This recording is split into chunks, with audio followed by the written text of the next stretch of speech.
Hej, jag heter Sven Holmgren och jag är hundägare och hundentusiast. Det innebär att väldigt mycket i mitt liv kretsar kring mina hundar och det jag gör med dem. Min träning, mina prov med mera. Och det är som sagt, det fyller väldigt stor del av mitt liv. Idag har jag den stora förmånen att få sitta här med Jeppe Strid och det tycker jag ska bli väldigt spännande. Han och jag kommer att samtala om en stor del av de frågeställningar som finns inom hundvärlden. Jeppe behöver ju egentligen ingen djupare presentation, framförallt inte i hundvärlden. Han är älskad av många och mindre omtyckt av andra. Håller du med, Jeppe? Absolut. Och han kan uppfattas som kontroversiell eftersom han ofta säger rakt ut vad han tycker. Hundvärlden präglas ju nu för tiden av lite mjukare metoder mot vad man tidigare har kallat hårda metoder. Och det där är ju en intressant frågeställning som vi också ska diskutera ganska mycket. Det finns ju personer som står för mjuka metoderna och det finns personer som står för de lite hårdare eller mer gränssättande teorierna. Och detta finns både personer som skriver böcker och personer som är praktiker och personer som är teoretiker. Det här kommer vi prata om. Vi kommer också prata i den här intervjuserien som är ett antal avsnitt. Vi kommer prata om hundens mentalitet, vad man ska tänka på i olika situationer, olika träningsmetodiker. Jeppe kommer att prata om sin trafikljusmetodik och om utvecklingstrappan. Och vi kommer beröra ett stort antal frågor. Och vi hoppas att det här då kommer att vara till glädje för så många som möjligt. Så, med det Jeppe, då är min första fråga till dig. Varför ställer du upp på detta när du vet hur hundvärlden kan vara ganska tuff? Om man står för det man gör så är det ju aldrig andra problem att ställa upp på någonting som är medialt. Kan man bara backa upp det med att det här står jag för och det här gör jag och det gynnar folk som har hundar, så ser vi inga problem med det egentligen. Kritik får man alltid ta om man är villig att sticka fram hakan, vilket jag alltid har gjort. Är du utbildad inom hunderi? Nej, jag är inte jag har ingen officiell utbildning inom hunderiet. Och det innebär att du är med det fina ordet autodidakt? Självlärd eller autodidakt, vilket man nu vill använda. Okej. Och vad kallar du dig för då? Utbildare, för det är det jag är. Ja. Men du gör mer än utbildar med hundar, du hjälper folk ju också i övrigt om det kommer problem med hundar eller annat? Eller? Absolut. Men det är ju att utbilda folk att kunna hantera hundar och deras problem och bli bättre själv. Och därför är jag utbildare och ingenting annat. Mm. Och själv då? Hur länge har du hållit på förresten?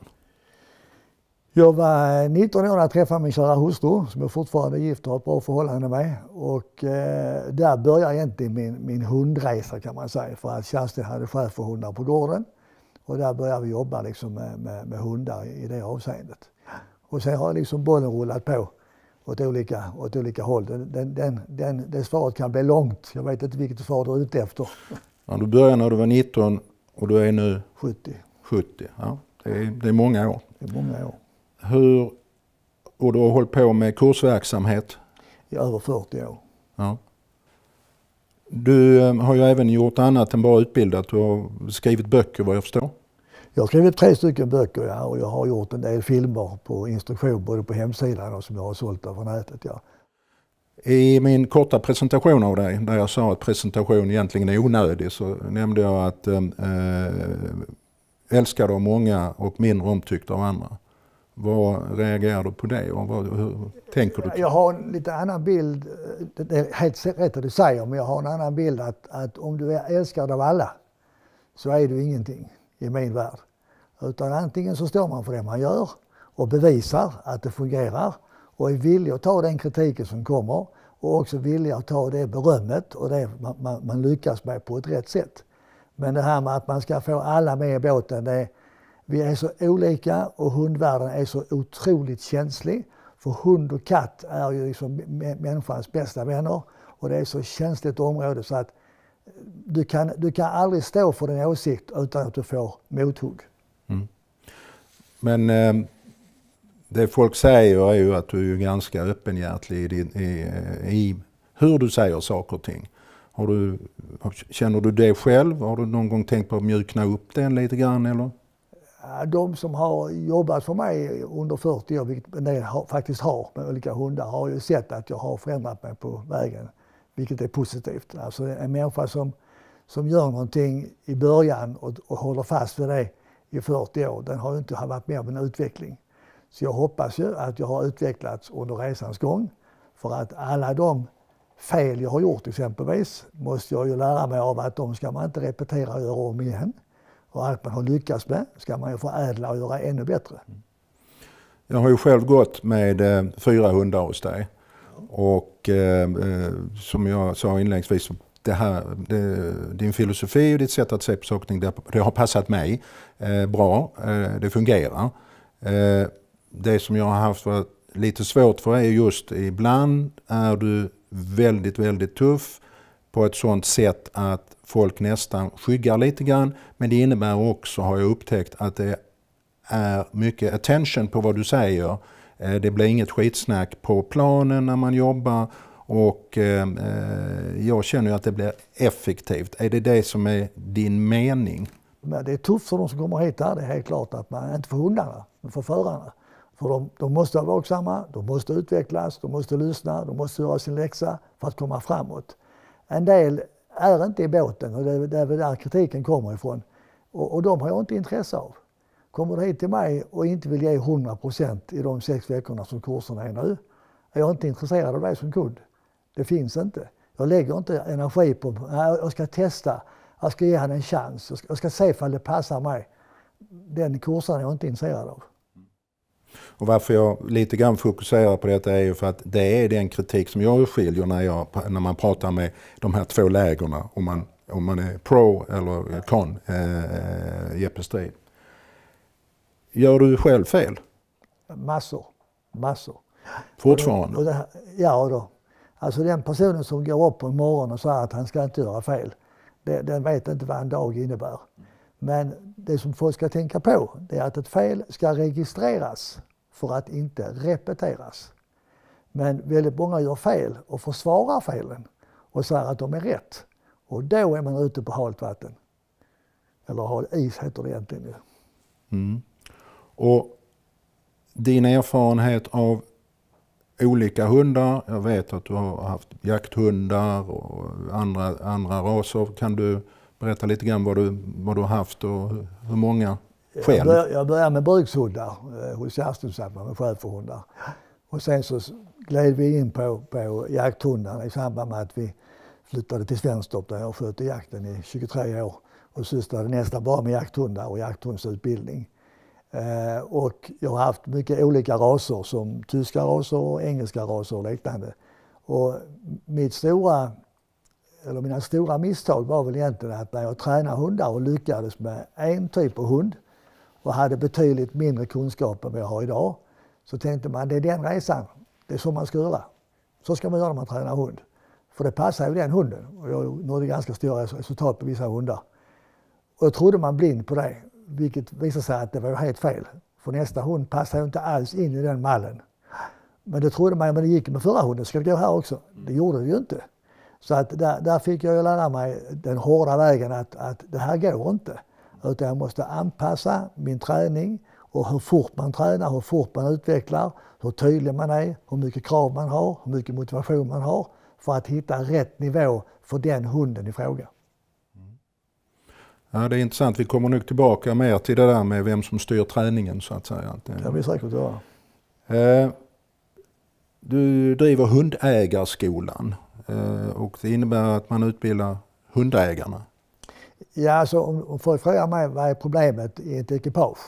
Är det hunden eller föraren? Så är det ju föraren, 110%. Det är föraren som är mycket mer intelligent än hunden och liksom har en massa författade meningar om han eller hon vill och sådär.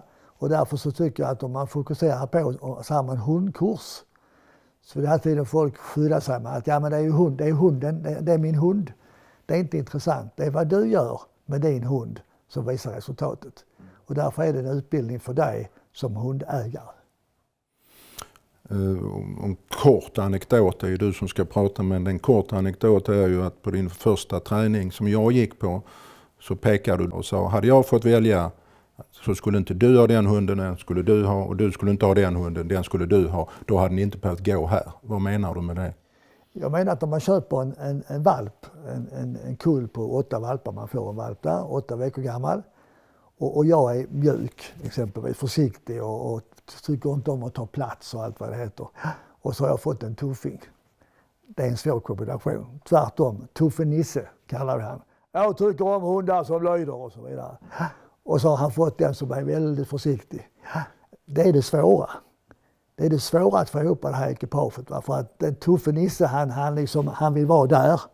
Och jag vill försöka prata med min hund så den förstår. Jag vill inte säga till den att jag ska ha en dialog med hunden. Och det går inte på den tuffa hunden. Tillbaka då till hundägarskolan. Vad är det din utbildning av hundägarna, vad syftar den till? Liksom? Är det olika nivåer? Det kan man säga, men grundkursen går ut på det allra svåraste. Är att läsa sin hund. Veta hur är min hunds mentalitet just nu. Är den på G, är den inte på G, är den rädd, är den mjuk, är den osäker, är den skarp. Och kan jag det och vet hur jag arbetar med det, då har man en väldigt bra plattform att stå på. Så det är väl grund 1. Och sen så tar man fortsättningskursen, då har folk förstått den här biten. Och då kommer man liksom upp i en större grupp med mycket mer störningar. Gärna löptikar och gärna lite hundar med attityd och sådär. Emellan alla andra hundar. Så man får liksom ett spektra av den vardag jag träffar när jag kommer ut i samhället. Känner du att du har din egen metodik, ditt egen filosofi som du känner att du liksom man kan sätta en stämpel, detta är Jeppe Strids metodik? Ja, jag tyckte det i början, för då tyckte jag att jag var väldigt duktig. Det är ett gammalt utkänt diskussion här med att desto mer man kan, desto mer förstår man att man inte kan med tiden. Och det är så här också att jag tyckte att jag hade metodik. Det har jag inte längre. Utan jag har ett öga som arbetar efter hundmaterialet jag arbetar med. Så att det är inte min metodik egentligen, utan det är att jag kan förvalta och säga att den hunden behöver den här träningen och den hunden behöver den träningen. Så egentligen är det ju inte min metodik, utan jag anpassar träningen till hunden i fråga. Vi kommer ju komma tillbaka till det där lite grann i något av de kommande avsnitten där vi bland annat pratar om din trafikljusprincipen och utvecklingstrappan. Men när man går din grundkurs och din fortsättningskurs så får ju i princip inte hundarna hälsa på varandra under hela den tiden. De möts och man gör olika övningar och så vidare, men det är ingenting att de ska leka eller rasa av sig eller på annat sätt. Är det något syfte med det? Ja, det är många utbildare och många kurser låter hundarna leka före eller efter för de ska socialiseras och så vidare. Jag vill påstå att alla som har hund socialiserar sin hund med grannens hund och dotterns hund och kompisen på landställets hund och så vidare. Va? Så det är inte problemet. Problemet är att kunna vara i en hundmiljö med andra hundar och veta att jag och min hund bildar ett ekipage bland alla andra istället för att min hund hela tiden integrerar med andra hundar. Det är inte problem att få en hund till att hälsa på andra hundar. Det är ett problem att få hunden till att inte hälsa eller inte strilla, inte skälla, inte vara aggressiv. Det där problemen ligger. Varför ska man då jobba med att de ska socialisera sig i steg 1? Men däremot i steg 3 hos oss, där vi har löshundskursen, då är hundarna lösa, socialiserar sig med varandra, men då har vi ekipage. Vi har bildat ekipage av alla hundar som finns där och deras ägare. Och de har kanske fått ett nummer 1-4. Och då leker alla hundar så säger ettorna kallar in. Och då får ettorna säga Nisse. Och då ska bara Nisse bryta. Om han sen halvpippar eller halvslåss eller jagar varandra så ska han bryta och komma in sin förare och få massor beröm. Det är hundträning för mig. Det är inte att de springer runt och ute till de är trötta. Och sen kopplar vi och så gör vi några enkla övningar. För mig är det ingen träning. Och på tal om pippar så Det är trevligt. Så finns det några basinstinkter som du brukar prata om. Kan du ta det redan nu här i början och rättningar kring det? Ja, om man pratar med hundägare överlag och man frågar hur är din hund? Eller man säger hur är ditt barn? Så berättar man aldrig nackdelen med sina barn eller nackdelen med sin hund. Utan man säger att min hund är rätt så löjlig. Och när du börjar skrapa på den ytan så säger men det är klart att kaniner det går ju inte. Va? Och det är klart att det är en hane, va? Så löptiker, så det måste man förstå för det är ju en löptik. Och när andra hundar mobsar sig mot min, det är klart att min hund svarar för då andra mobsar sig. Och då har vi alltså jaktinstinkten, könsdriften och aggressionen. Och det är hela tiden de tre det bottnar i när kontakten mellan förare och hund bryts. Så att omgivningen kommer att styra mitt förhållande när jag går ut med hunden om jag inte har koll på de här tre. Så jag måste veta att jag ska kunna hålla koll på min hund fast att det är löptikar. Jag måste veta att jag kan stoppa den på en hare, kanin, katt, whatever. Annars ska jag inte ha det lös. Då är det omgivningen som styr min runda när jag går i skogen eller var som helst. Och likadant med aggression. Det hjälper inte att en annan hund bjuder upp till slagsmål. Min hund ska inte svara om jag har koll på den. Tack Jeppe. Det här är första avsnittet och jag hoppas att det då ger lite mer smak inför de kommande avsnitten där vi kommer att fördjupa oss i ett flertal andra ämnen. Tack. Tack själv.